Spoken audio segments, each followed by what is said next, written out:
ఇదే నా పల్లెటూరు, ఇదే నా తల్లిగారు, మా ఊరి పాడి పంట రాములోరి దీవెనంట.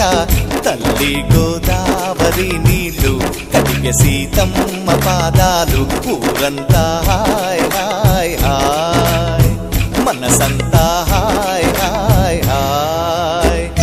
ఇదే నా పల్లెటూరు, ఇదే నా తల్లిగారు, మా ఊరి పాడి పంట రాములోరి దీవెనంట.